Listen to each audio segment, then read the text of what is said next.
Quais são as empresas mais recomendadas por bancos e corretoras agora no mês de outubro? No vídeo de hoje, eu compilei a carteira de 10 bancos e corretoras e trouxe aí as top 12 ações mais recomendadas. Além disso, eu também vou discutir um pouquinho sobre 4 delas, então as 4 mais recomendadas, ver um pouquinho como é que elas estão, o que eu acho delas. Meu nome é Leonardo Abud, essa é a Matriz dos Investimentos. Lembrando, pessoal, que esse vídeo não se trata de uma recomendação de investimentos. Também quero pedir para vocês que se inscrevam aqui no canal para não perder nada, que ativem o sininho porque é muito importante, que deixem o like, que ajuda demais o canal, e que também comentem se vocês têm alguma dessas ações, o que vocês acham, quais vocês teriam, quais vocês não teriam na sua carteira. Então vamos lá, pessoal, vamos dar uma olhada, então, como é que eu montei esse compilado. Bom, como eu comentei, a gente tem aqui algumas corretoras e bancos, tá? Então eu peguei aqui 10 carteiras recomendadas de diversas corretoras e bancos. Levantei quais eram as ações que cada uma delas vinham recomendando e quais eram as que apareciam com mais frequência nessas carteiras. Então aqui a gente tem as top 12 mais recomendadas para o mês de outubro. A minha opinião até, pessoal, eu sempre gosto de falar, uma coisa que eu não gosto muito nas carteiras das corretoras é que às vezes eles giram demais, às vezes eles mudam muito a carteira, mudam muito as ações. Eu gosto de comprar e carregar ações por mais tempo, eu não gosto muito de ficar mexendo na minha carteira. Mas enfim, a gente vê aqui algumas empresas bastante comuns, né, as chamadas blue chips, então aquelas empresas que têm um histórico bom, que são empresas mais resilientes, são empresas grandes, como por exemplo Itaú, Vale, Ambev, a Petrobras, enfim, e algumas outras não tão blue chips assim, não tão grandes. Como por exemplo, a gente tem aí Iguatemi aqui na última posição, a Hypera mesmo não é uma empresa assim tão grande, não é uma blue chip nesse sentido, mas a gente tem então aqui as 12 empresas mais recomendadas na carteira dessas corretoras. E começando, discutindo um pouquinho sobre algumas das empresas que estão nessas posições, a gente começa pelo Itaú, que essa eu sei que é uma ação que muita gente tem na carteira, é o banco privado, é o maior banco privado do Brasil, e a gente nota que o Itaú ao longo desse ano entregou um retorno de 38% nas suas ações. Então, num ano de eleição bastante conturbado, com um mundo muito conturbado também, a gente sabe que a gente tem uma guerra, a gente sabe que a gente tem uma potencial recessão nos Estados Unidos, e ainda assim as ações do Banco Itaú performaram muito bem ao longo desse ano. Meu olhar aqui para o Banco Itaú, no entanto, é um pouco na questão de preço. Eu trago aqui para vocês um comparativo entre os 4 grandes bancos no Brasil, então Itaú, Bradesco, Santander e Banco do Brasil. Algumas métricas que eu gosto de olhar é o preço sobre o valor patrimonial. O Banco Itaú tem aí 1,86 de preço sobre o valor patrimonial contra 1,46 de Banco Bradesco, 1,1 do Santander e 0,76 do Banco do Brasil. O Banco do Brasil hoje é o que está na minha carteira. Eu sei que é uma empresa estatal, a gente sabe do risco que a gente tem com um banco estatal num ano de eleição. Não é uma coisa simples, mas assim, eu acho descontado demais para ser ignorado. Então não é que eu não gosto de Itaú, mas hoje o que eu tenho na minha carteira é Banco do Brasil. Olhando para métricas de projeção, a gente tem aí que o Banco do Itaú tem um preço sobre lucro estimado de 8,3 vezes para 2023. Não é um múltiplo alto. Eu sinto que houve nos últimos anos uma grande dúvida a respeito dos bancos, dos bancões, como a gente costuma falar, por conta dos ataques das fintechs. E o que tem se materializado de fato é que as fintechs têm tido mais dificuldade do que imaginavam, principalmente na questão de crédito. Num mundo em que os juros estão mais altos, fica mais difícil para essas fintechs terem munição para conseguir atingir os bancões, e também os bancões têm reagido. O Itaú, sem dúvida, para mim, é o banco mais bem tocado no Brasil, é um banco que tem um poder de resposta, ele tem reagido, ele fez, por exemplo, a compra da XP lá atrás, já fez o desinvestimento, mas, enfim, mostrou como ele estava atento. Hoje ele tem o programa Ion, que é uma forma aí também de reagir às investidas das corretoras, das plataformas. Então, assim, é um banco ágil, tá? E por conta disso, ele negocia com esse prêmio em relação aos outros bancos. Eu também sei que muita gente gosta de Itaúsa. Um grande problema de Itaúsa hoje é a questão dos dividendos. Muita gente fica decepcionado com os dividendos. A Itaúsa segurou muito dividendo para fazer investimento. Eles têm buscado diversificar um pouco mais a holding.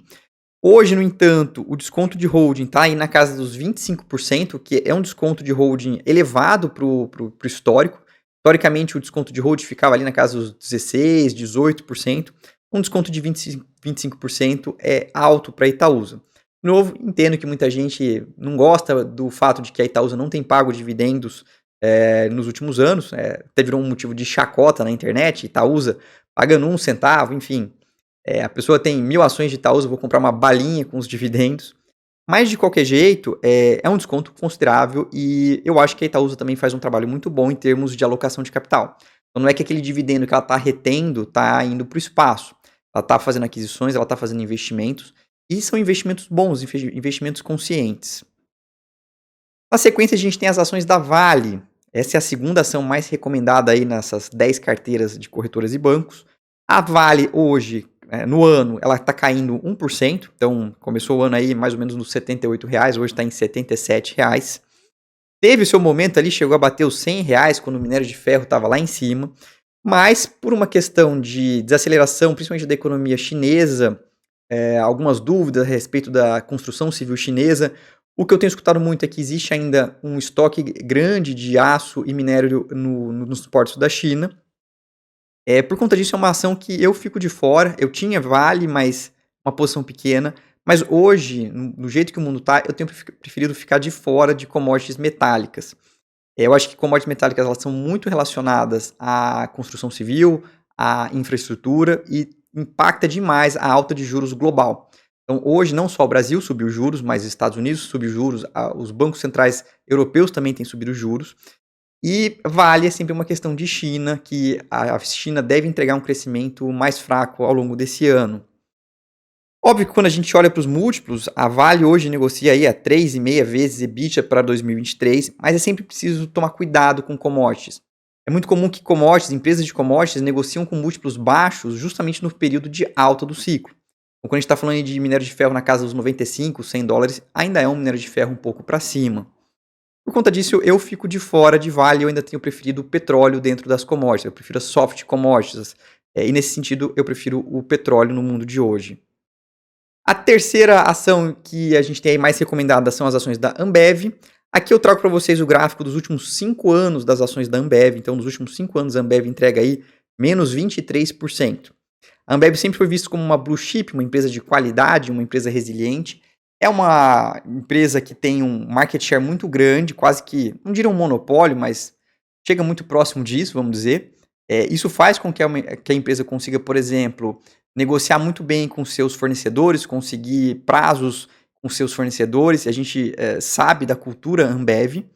É uma empresa boa, mas que teve muita dificuldade em conseguir manter margem e crescer os seus resultados ao longo dos últimos 5 anos. E a gente vê isso sendo refletido nas ações. Para a gente ter uma noção aí o que está implícito de múltiplos, a Ambev hoje negocia com mais ou menos 18 vezes lucro para 2023, o que no meu entender, para uma empresa que não tem conseguido crescer, é caro. No mundo de hoje, 18 vezes lucro, visto o custo de capital que a gente tem no mundo, a empresa ela tem que entregar um crescimento muito alto para justificar isso. Não é uma coisa que a gente tem visto na Ambev. Então, para vocês terem mais ou menos uma ideia, isso daqui é a receita líquida da Ambev desde 2014. A gente vê que eles conseguiram crescer a receita líquida, em especial aí nos últimos 2 anos, tá? Só que a gente tem que considerar que boa parte disso foi impacto de inflação. E além deles terem subido a receita líquida, isso não foi suficiente para conseguir superar a questão de margens.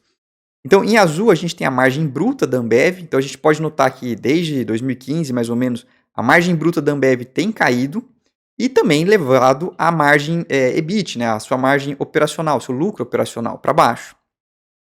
Como a receita subiu, mas a margem foi caindo, quando a gente olha para o EBIT, que é o lucro operacional da empresa, a gente tem aí um EBIT andando de lado já há muito tempo. Então, por conta disso, é uma empresa que tem sofrido para conseguir sustentar suas margens conseguir crescer os seus resultados, não negocia com múltiplos baixos, por conta disso eu não vejo tanto sentido na Ambev.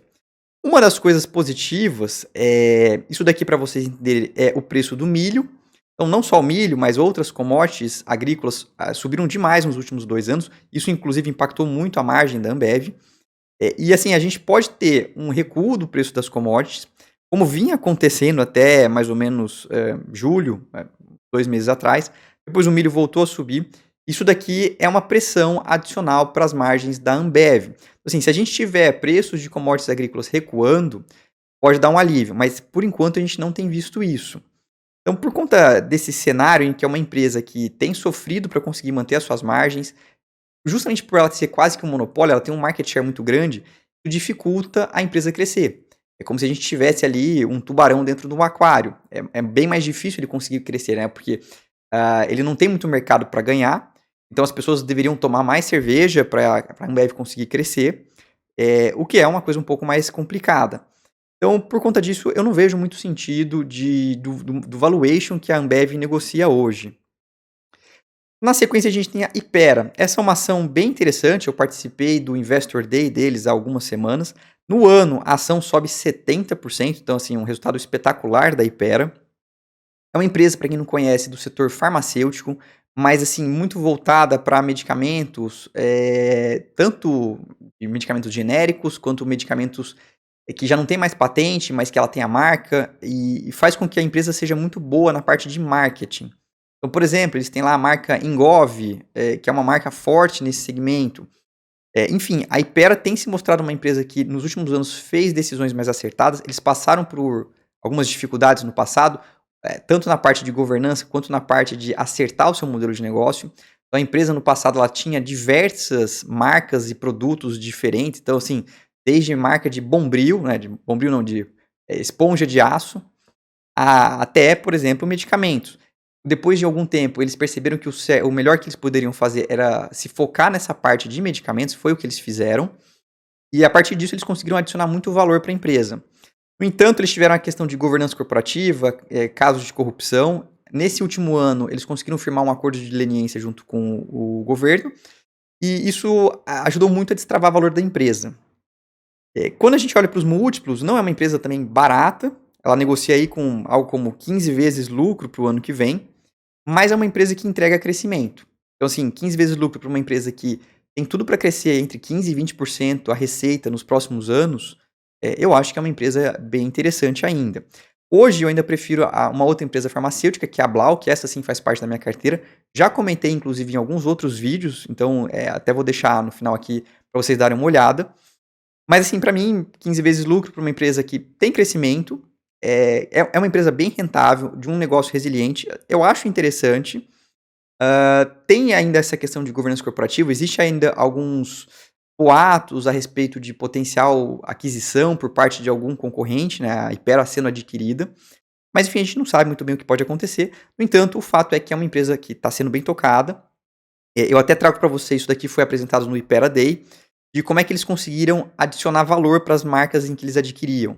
Então, por exemplo, eles adquiriram a marca Engov, e aí eles vão trabalhando em cima dessa marca, aumentando o portfólio de produtos da Engov. Então, compra Engov, aí faz um Engov no formato de blister, Engov no formato de uma garrafinha, enfim, diversas formas. Eles vão conseguindo adicionar muito valor para essas marcas que eles adquirem. Então, é uma empresa que fez isso aí muito bem feito. E pelo que eles mostraram, eles têm um pipeline para os próximos anos bem robusto, o que indica que a receita deve continuar crescendo bem nos próximos anos. Então, assim, uma empresa que tem se mostrado muito competente, num valuation ok, governança corporativa ainda média, mas, de novo, eu ainda prefiro a Blau, que eu acho que é uma empresa que negocia um pouco mais barata, num segmento que eu acho que tem um potencial melhor de crescimento e que também ainda tem um potencial de redução de alíquota tributária. A Hypera hoje, ela praticamente não paga imposto. Bom, pessoal, espero que vocês tenham gostado do vídeo de hoje. A gente falou um pouquinho, então, sobre as ações mais recomendadas das corretoras e bancos para o mês de outubro. Tem um pouquinho também dos meus pitacos sobre essas ações. É claro que eu gosto sempre de lembrar que não se trata de recomendação de investimentos, mas um pouquinho daí da minha visão para cada uma dessas empresas. Espero que vocês tenham gostado do vídeo e a gente se vê no próximo. Tchau, tchau.